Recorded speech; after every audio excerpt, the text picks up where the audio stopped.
dice el escritor Oga organiza anualmente. Esta es la última del año, repito, se llama Velada de Navidad. Nos pone muy contentos también que con varias criaturas, hoy en día Peiteya no se anda con Pujareño ya arriba. También ahí, eso vamos a tener también sorteo de libros. A ver la escritora, claro, donarle el libro, ahí hay el escritor, donarle el libro. Entonces ya puesta sorteo ahí.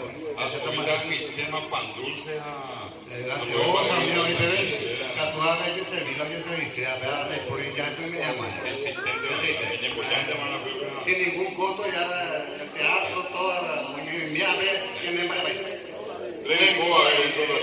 Así es que todo disponible, pero es un clínico suave, no es eso que motiva mucho para después salir, poder irnos tranquilos de acá, ¿verdad? Así que ese es el caso de Paulino, también tengo que llevar todavía sano a su casa y tengo que llevarle yo a la ida.